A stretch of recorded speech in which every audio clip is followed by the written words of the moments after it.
अपनी बेटी की मौत की सच्चाई जानने के लिए औरत ने हॉस्पिटल के रूम में छुपी हुई दीवार को जोर से लात मारकर खोल दिया। सब लोग हैरान रह गए उस सीन को देखकर। उसे लगा था कि अब उसकी बेटी की मौत की मिस्ट्री सुलझ जाएगी, लेकिन जब वो सीक्रेट चैम्बर में गई तो वहाँ कुछ भी नहीं था। बस उसने अपनी बेटी की कलाई पर बंधी हुई एक लाल डोरी उठाई। उसे याद आया कि वही लाल डोरी उसकी बेस्ट फ्रेंड ने जो मुर्गी दी थी उसके पैर में भी बंधी थी। उसे शक हुआ कि उसकी बेटी की मौत का कोई कनेक्शन उस मुर्गी से है। अपनी पिछली जिंदगी में उसने सोचा था कि बेटी के लिए चिकन सूप बनाने के लिए वो मुर्गी काट दे, और उसी दिन उसकी बेटी की रहस्यमय हालत में मौत हो गई थी। फिर उस पर मर्डर का इल्जाम लगा और उसे फांसी दे दी गई। अब उसे दूसरा मौका मिला था जिंदगी में। इस बार उसने जानबूझकर अपने हस्बैंड से कहा कि वो चिकन काट दे, लेकिन हस्बैंड ने देखा कि जो मुर्गी किचन में रखी थी वो गायब है। उसी टाइम हॉस्पिटल रूम से उनकी बेटी भी गायब हो गई। बाद में जब हस्बैंड वो मुर्गी लेकर आया तभी उनकी बेटी अचानक से वापस प्रकट हो गई। अब जब बेटी फिर से मर चुकी थी, उस सीक्रेट चैम्बर में वही लाल डोरी मिली जो बेटी ने पहनी थी। औरत ने मान लिया कि बेटी की मौत उस मुर्गी से जुड़ी हुई है। उसने पुलिस से कहा कि चिकन के पंख से DNA टेस्ट करो। पुलिस वालों को लगा कि ये औरत कुछ ज्यादा ही ड्रामा कर रही है। उसी टाइम हस्बैंड ने मौका देकर उस पर बेटी का मर्डर करने का इल्जाम लगा दिया, लेकिन औरत ने एक सीक्रेट प्लान पहले से बनाया हुआ था। उसने अपनी बेटी पर एक छोटा सा रिकॉर्डिंग डिवाइस लगाया था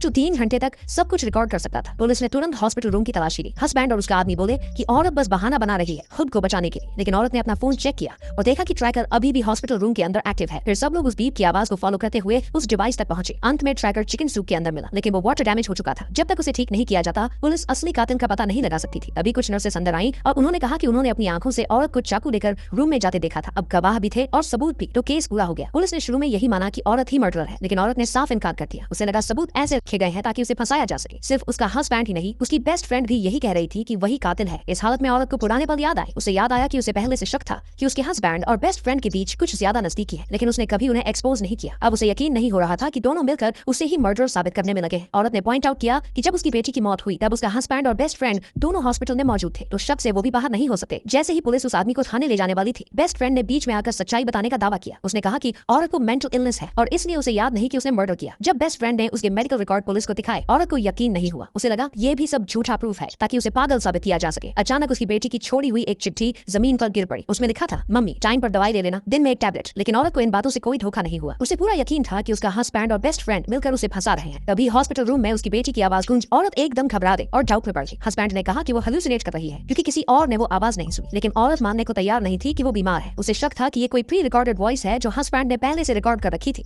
ताकि वो खुद को पागल समझे और बेटी की मौत का इल्जाम अपने ऊपर ले ले। उसने डिमांड की कि हस्बैंड वो रिमोट दिखाए जिससे आवाज चलाई गई, लेकिन हस्बैंड ने वो रिमोट छिपा दिया और पुलिस से कहने लगा कि औरत को रोकिए, ये बहुत ड्रामा कर रही है। अब तो गवाह भी मिल गए थे और सबूत भी, तो पुलिस को लगा कि औरत को अरेस्ट कर लेना चाहिए। पर असल में औरत को पहले से अपने हस्बैंड और बेस्ट फ्रेंड की अफेयर के बारे में पता था। उसने एक डिटेक्टिव हायर किया था पूरी इन्वेस्टिगेशन के लिए। आखिरकार पता चला कि दोनों का पहले से एक बच्चा भी है। अब पुलिस को भी लगने लगा कि हो सकता है दोनों ने मिलकर औरत को हटाने की साजिश की हो, इसलिए पुलिस ने दोनों को अरेस्ट कर लिया और पूछताछ के लिए ले गई।